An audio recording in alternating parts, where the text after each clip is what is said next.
बादशाह अकबर को शिकार का बहुत शौक था। वे किसी भी तरह शिकार के लिए समय निकाल ही लेते थे। बाद में वे अपने समय के बहुत ही अच्छे घुड़सवार और शिकारी भी कहलाए।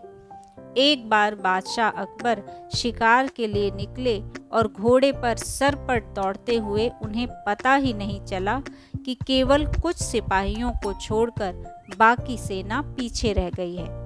शाम घिर आई थी, सभी भूखे प्यासे थे और समझ गए थे कि वो रास्ता भटक गए हैं। बादशाह को भी समझ नहीं आ रहा था कि किस तरफ जाएं। कुछ दूर जाने पर उन्हें एक तिराहा नजर आया। राजा बहुत खुश हुए। चलो, अब तो किसी तरह वे अपनी राजधानी पहुंच ही जाएंगे। लेकिन जाएं तो जाएं किस तरफ? बादशाह उलझन में थे और सभी सोच में थे, किंतु कोई युक्ति नहीं सोच रही थी। तभी उन्होंने देखा कि एक लड़का उन्हें सड़क के किनारे खड़ा खड़ा घूर रहा है। सैनिकों ने देखा तो उसे पकड़कर बादशाह अकबर के सामने पेश कर दिया। बादशाह अकबर ने कड़कती आवाज में पूछा, ए लड़के, आगरा के लिए कौन सी सड़क जाती है? लड़का मुस्कुराया और कहा, जनाब, ये सड़क चल नहीं सकती, तो ये आगरा कैसे जाएगी? जाना तो आपको ही पड़ेगा।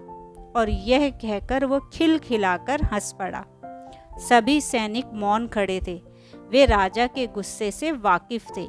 लड़का फिर बोला, जनाब, लोग चलते हैं, रास्ते नहीं। यह सुनकर इस बार राजा मुस्कुराए और कहा, तुम ठीक कह रहे हो। तुम्हारा नाम क्या है? लड़के ने उत्तर दिया, मेरा नाम महेश दास है। और आप कौन हैं? अकबर ने अपनी अंगूठी निकालकर महेश दास को देते हुए कहा, तुम हिंदुस्तान के सम्राट बादशाह अकबर से बात कर रहे हो। मुझे निडर लोग पसंद हैं। तुम मेरे दरबार में आना और मुझे ये अंगूठी दिखाना।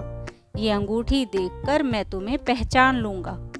अब तुम मुझे बताओ कि मैं किस रास्ते पर चलूँ ताकि मैं आगरा पहुँच जाऊँ। महेश दास ने सिर झुकाकर आगरा का रास्ता बताया और जाते हुए हिंदुस्तान के सम्राट को देखता रहा। ये बच्चा कोई और नहीं बल्कि आगे चलकर अपनी तेज बुद्धि और हाजिर जवाबी के लिए मशहूर होने वाला बीरबल था। इस तरह बादशाह अकबर भविष्य के बीरबल से मिले थे। Thank you.